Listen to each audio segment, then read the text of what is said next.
Good morning, everybody. So great to be with you all again here this morning. Thank you for the kind words about the guitar playing. I'm seeing some of your comments come through. Yeah, we just thought that would be a fun thing to do, to give everybody 10, 15 minutes to find us, to log on, to download the Zoom app for the new folks. You know, there's a few steps to get in, but for all of you that are in, welcome and thank you for going through the labyrinth to find us. It really isn't so bad, is it, once you get here? There's a line in Marcus Aurelius's classic book, The Meditations. He says, you know, everything feels awkward at first. Every new thing feels awkward at first. He was apparently right-handed because he said, you know, the left hand isn't really good for anything, but it's perfect at holding the reins when you're riding a horse. He was, of course, a soldier and a horseman. And so kind of a weird specific example from the world of horseback riding. But I get what he means, that, yeah, of course, things are awkward when you don't know how to do them. Duh. And then when things become more familiar, you're like, man, this is pretty easy. I want everybody to do this. So welcome again to Friday Reflections. This is our sixth installment of our weekly 30-minute or so webinar here at San Diego Oasis. Thank you to everyone at San Diego Oasis for building this platform for us all to gather here. One quick additional remark about that. We're looking at the data from the last 6 weeks, and you know, half or maybe a few more than half of you are already members of San Diego Oasis. And so I want to talk to those of you who are with us this morning who have not yet taken that simple step to become a member of San Diego Oasis. I want to really encourage you to do that. When we're done here today at 10:30ish, click on over to San Diego Oasis. Just Google it and fill out a little form and join. It's free. And that way it just really helps us build this community. So then you don't have to randomly find us out of the blue. You'll be registered for this webinar. You'll get a reminder email Friday mornings. There's the Zoom link, super duper easy. Don't we like things to be easy? Yes, we do. And I additionally want to plug joining San Diego Oasis, because boy, are we cooking up some cool stuff. Simona, Brandon, and I, and some other folks are building a calendar and setting some new dates for some new longer form webinars. In fact, we have one already on the books. A lot of you are already signed up for it. Thank you. Maybe more of you will want to sign up for it. It's my upcoming webinar on Tuesday, May 19th, about 11 days from now. Hey, Cooper. And it is on the 4 agreements. You asked for it, we're going to do it. So the 4 agreements is this amazing book of indigenous American wisdom, Native American wisdom, an enormous bestseller, some really powerful, I think, life-changing insights. So I'm eager to bring that to you. The 4 agreements coming up right here in this San Diego Oasis Zoom space. But you will need to register for this event, and there is a nominal fee, and I'm sure we'll have a really important and powerful time on May 19th. So when you join Oasis, click on over and register for the 4 agreements with me on May 19th. So, you know, we're all still in this hermitage called home. We're all still doing the stay-at-home thing. And many of us live alone, and it truly is a solitary path. And some of us feel disconnected. Some of us have family and spouses around us in the home, and many of us are finding new ways to engage with each other. There's a lot of different specific experiences happening during this time of pandemic, stay at home. But here at Friday Reflections, we like to kind of scratch down beneath the surface of things and explore the depths of the undercurrents that are rising up in this strange and unusual world that we all now inhabit. And I want to think today with you about interconnectedness. That's my kind of headline theme for today, interconnectedness. And to put it a different way, I want to think today about finding the macrocosm in the microcosm, finding the big picture in the specific details of our now necessarily shrunken down lives. And I ran across a passage from the Tao Te Ching I wanted to share with you, the great Chinese book of Taoist wisdom that left behind for us by the philosopher Lao Tzu a handful of centuries before Jesus. And this is chapter 47 from the Tao Te Ching. I think it just really speaks to us and to this time. In the Stephen Mitchell translation, it says, "Without opening your door, you can open your heart to the world. Without looking out your window, you can see the essence of the Tao. The more you know, the less you understand. The master arrives without leaving, sees the light without looking, achieves without doing a thing." And I want to share with you a different translation of that same passage, and then we'll think about it a little bit. So this is from the Gia Fu Fang and Jane English version. "Without going outside, you may know the whole world. Without looking through the window, you may see the ways of heaven. The farther you go, the less you know. Thus the sage knows without traveling. He sees without looking. She works without doing."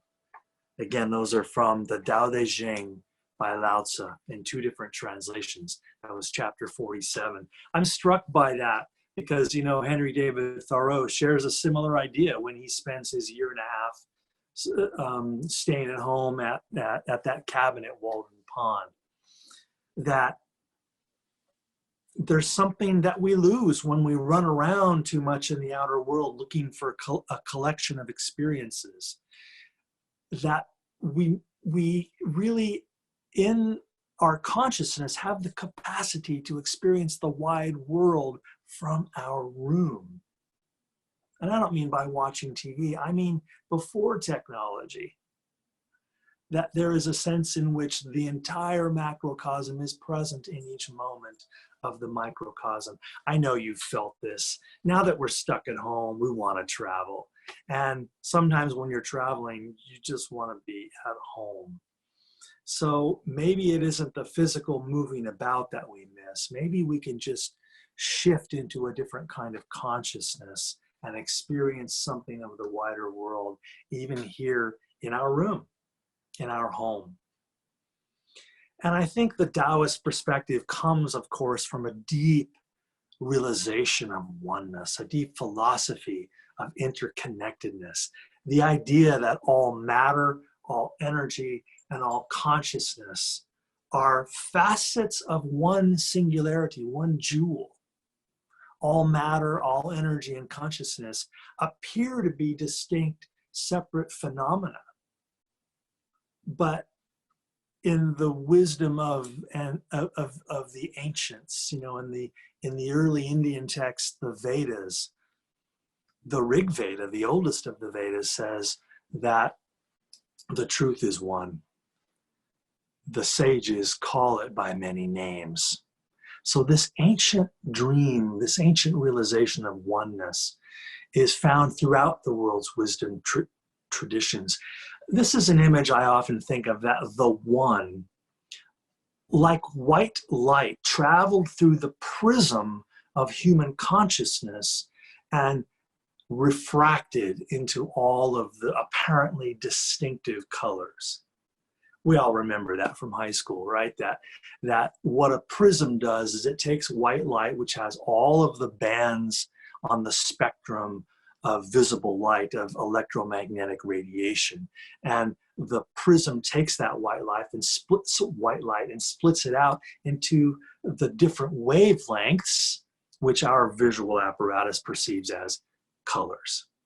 So that analogy of how a prism takes the unity of light and splits it into apparent multiplicity helps me kind of unpack what these ancient philosophers are saying. What do you mean all is one? I see a bunch of different stuff. Well, yeah, in the realm of appearance and conceptualization, there appears to be differentiation.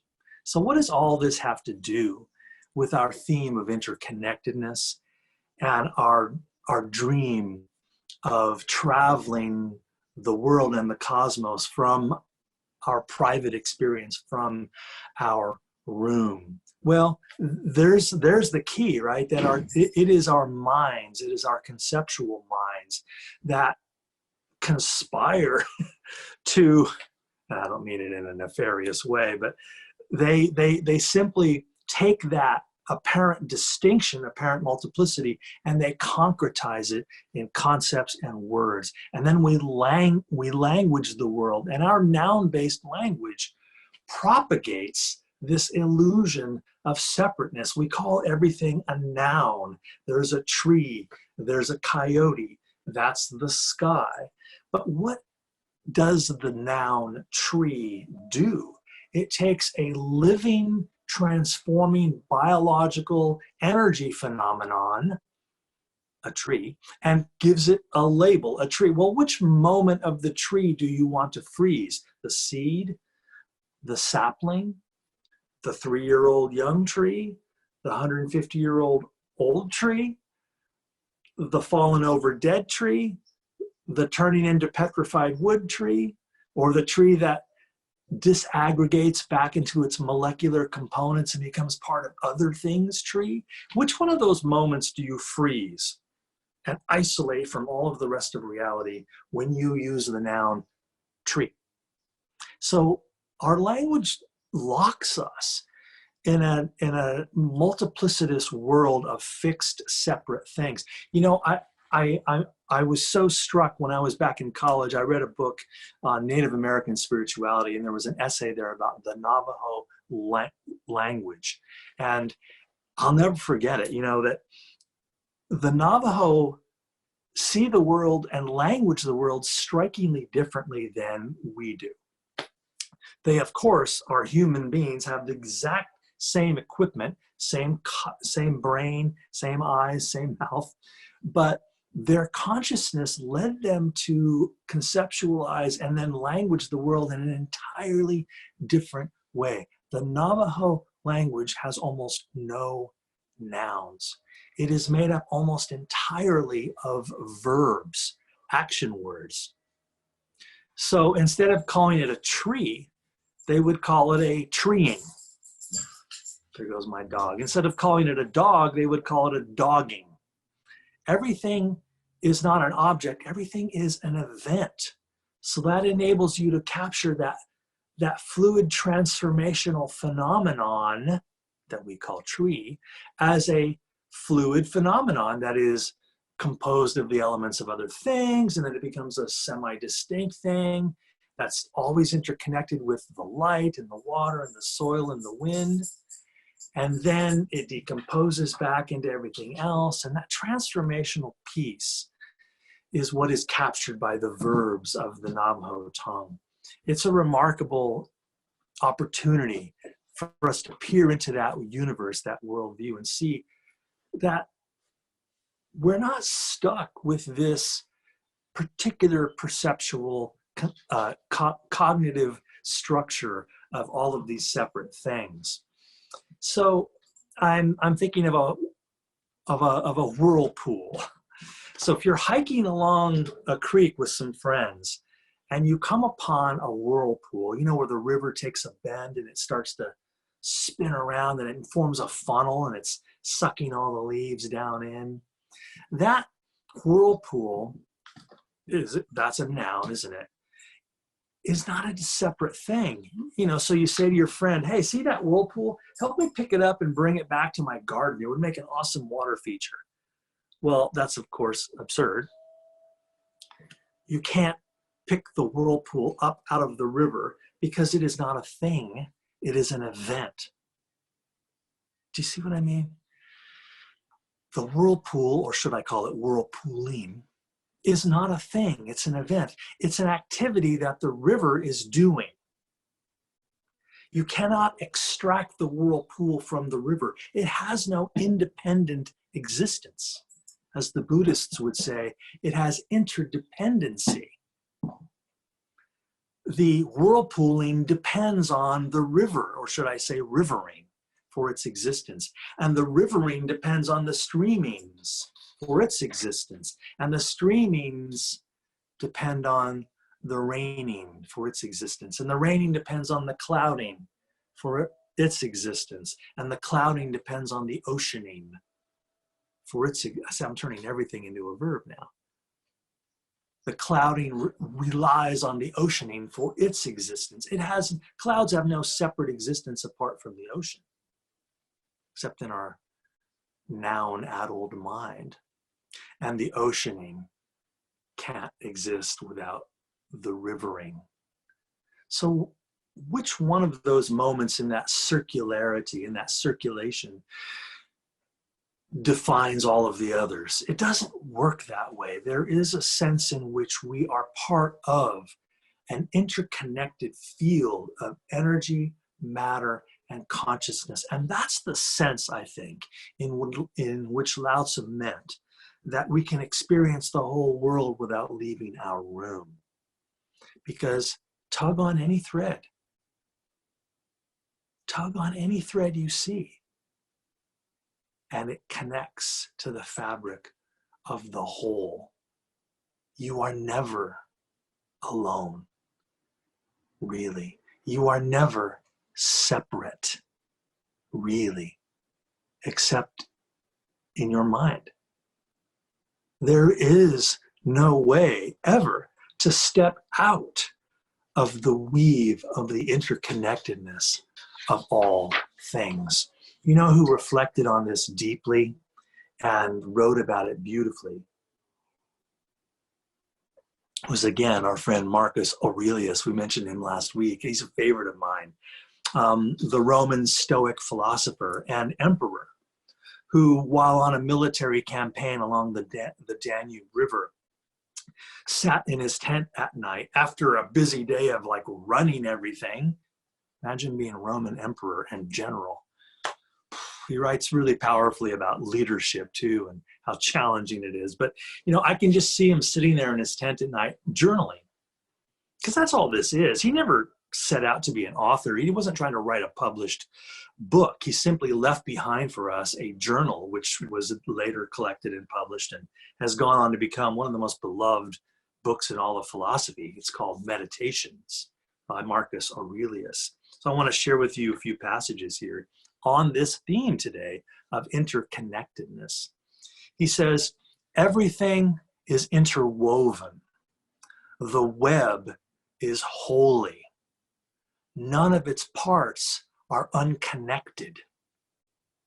They are composed harmoniously, and together they compose the world. I mean, he's talking like Buddha. He's talking like Lao Tzu. It's remarkable, isn't it, how these insights of, I guess I'll call it non-duality, of oneness, well up everywhere. Aldous Huxley called it a key component of the perennial philosophy, that small set of universal ideas that keep popping up everywhere. Also, Marcus Aurelius wrote this. He said, the world is a living being. One nature, one soul. Keep that in mind. And remember, he's really talking to himself here, right? That's what journaling is. It's like you're talking to yourself. The world is a living being, one nature, one soul. Keep that in mind. And how everything feeds into that single experience, moves with a single motion, and how everything helps produce everything else. This is a passage that I read to you last week, but I want to bring it in again because it perfectly fits this. He says, nature takes substance and makes a horse, like a sculptor with wax, then a person, then for something, and then melts it down and uses the material for a tree, and then for a person, and then for something else, each existing only briefly. It does the container no harm to be put together and none to be taken apart. You know, a general of an army has a lot of opportunities to reflect upon mortality, to reflect upon death. In fact, it's been on my mind a lot lately, and it's been on your mind a lot lately, more than normal. More on that later. One last passage from Marcus Aurelius on our theme today of traveling without leaving home. He says, people try to get away from it all, to the country, to the beach, to the mountains. You always wish that you could too, which is idiotic. You can get away from it anytime you like by going within. Nowhere you can go is more peaceful, more free of interruptions than your own soul. An instant's recollection, and there it is, complete tranquility. And by tranquility, he says, I mean a kind of harmony. So this business of wellness, this business of happiness, this business of joy, this business of bliss is an inside job. If you don't get it here, you're not going to get it anywhere. Yeah, I love traveling too. This isn't an anti-travel message, believe me. We'll talk about travel, I'm sure, in an upcoming Friday reflection, but today we're doing the counterpoint. It doesn't help to run off to a foreign place, because guess what? Wherever you go, there you are. You bring all your pathologies with you, all of your sadness with you, your anxiety, your depression. Sure, you're sitting at $1,000 a night Airbnb on one of those stilts over the water in Fiji or whatever. I'm just making something up. And the meter's running and you're thinking, oh, I got to check out tomorrow. I better start packing. And that flight back is going to be hard, and I'm going to make sure my phone. And you're sitting on this in this incredible paradise, and there you are, just worrying about everything again. So it's not automatic that exotic locations make you happy. Many of us have traveled. I think we can absolutely testify to that truth. And yet, we have a rich memory life of all the beautiful places we've seen, the amazing people we've met and loved, and many of them are gone. And they all are here with us. And in this present moment, especially in a meditative state, I have the opportunity to come out of desire and craving and simply be with the truth that this weave of interconnectedness, of consciousness, of energy, of matter is all right here, right now, in the truth of this present moment. I want to leave you with a poem by one of my favorite poets, Mary Oliver, one of many of your favorite poets too. She passed away just recently. What a national treasure she is, a natural language poet.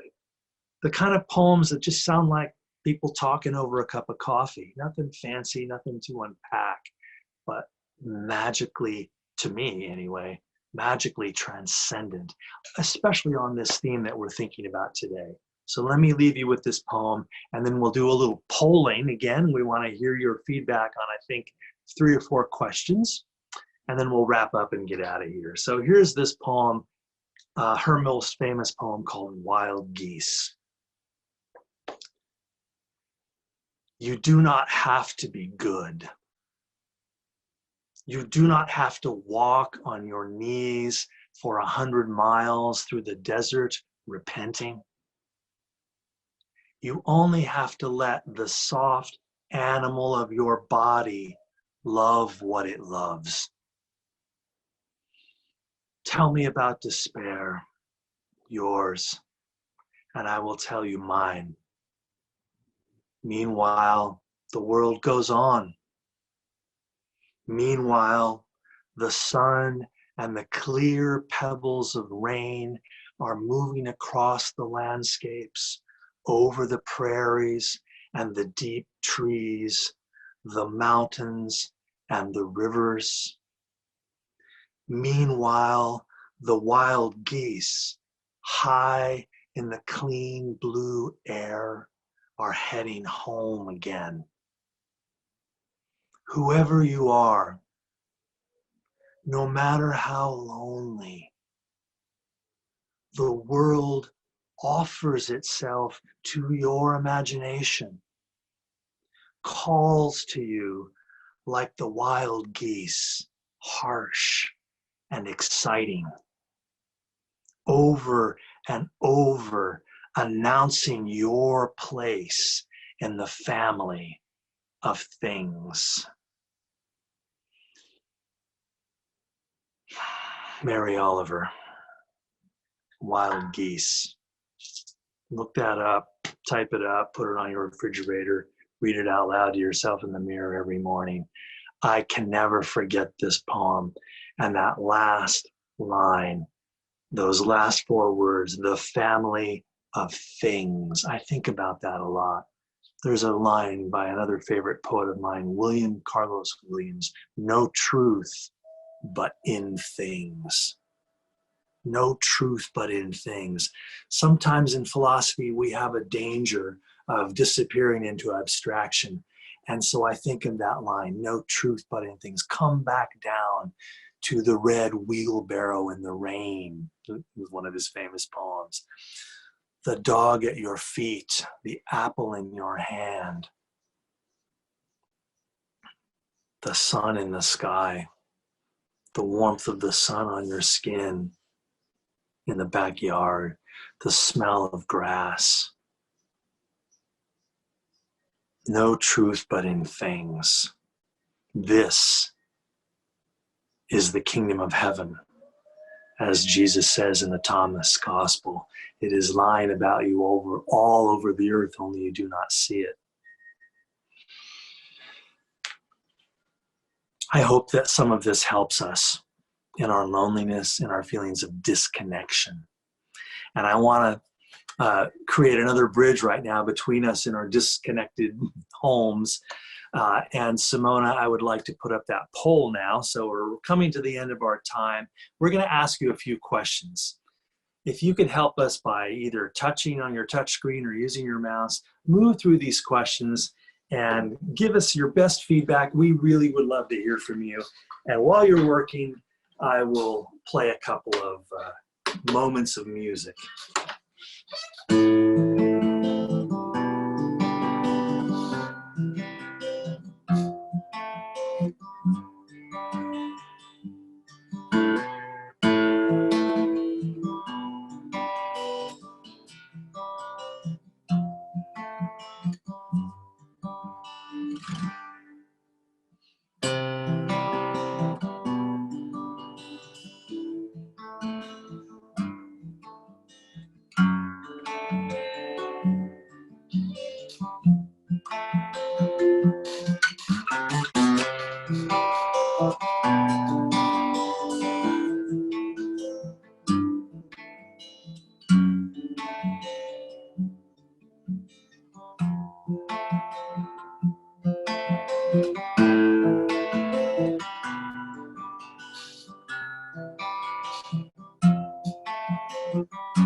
Those of you that participated in the poll there, we appreciate that. Thank you very much.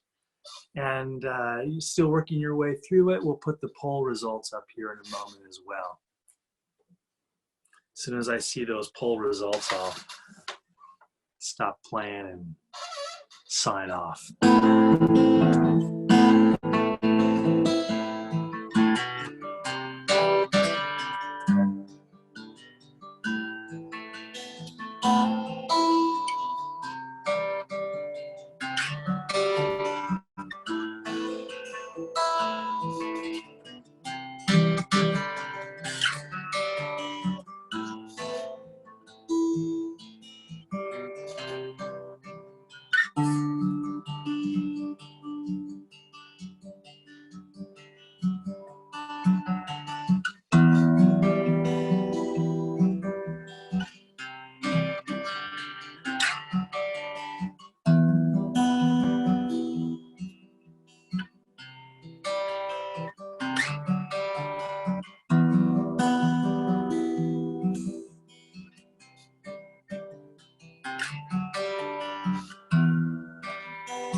So we have the poll results. Good. That's what I was waiting for. So let me just scroll through these real quick with you.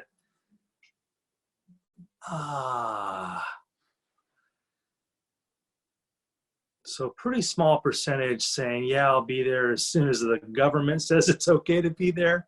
A lot of you holding back, and the biggest number saying I'm happy to be home and stay virtual for now. Thank you for answering that question. And here's a long list of topics, and the philosophy's doing pretty good today. Yay, philosophy. I suspect there's a little bit of a biased sample here, a bunch of philosophers in a Zoom meeting. But yeah, no worries. Definitely going to get that coming your way. And have you registered for the 4 agreements? I want to. Good. That's a great number there of folks who want to do that. It's easy to do, as I was saying at the top of the webinar. When we're done here, just cruise on over through your internet browser. Just Google San Diego Oasis. It'll come right up. Click on, build yourself a little profile there, join up, and then you can easily register for the 4 agreements webinar coming up on Tuesday, May 19th at 10 a.m. It's going to be 90 minutes. We're going to do an hour talk and then 30 minutes of me responding to your written questions. Really looking forward to that. I haven't done that before, so we're gonna go for it. And then some more about the virtual meeting there. So thank you so much for participating in our poll. Listen, I know we're a couple minutes over, and we've all got very busy days. You know, I've got clothes to move from the washer to the dryer. The dog needs a walk, all kinds of, maybe the garden needs a little help. Maybe it's time to get onto a Zoom meeting with some friends. Now that you're all Zooming, if you're new to Zoom, this is a pretty great way to connect with your grandkids and college roommates that you haven't seen in 30 years, and all kinds of amazing things happen here. So this session will be has been recorded and will be available on the San Diego Oasis YouTube channel. So make sure you go over to the San Diego Oasis YouTube channel, click on YouTube and just type San Diego Oasis and it'll take you right to it. Subscribe to the San Diego Oasis YouTube channel. And while you're on YouTube, of course, I'd love it if you would come over and see my channel. It's called Peter Bolland TV. And it's got a bunch of my videos on there, including all of the mini lectures I'm making for my scattered philosophy students from Southwestern College, most of them on world religions. Just put up some new ones on Islam the last couple of days. Okay, anyway, let me say again from the bottom of my heart, thank you for supporting San Diego Oasis with your presence and in all the other ways that you help us do what we do. We're gonna keep rolling out these Friday reflections on through the end of May. And I think we're doing them through June as well.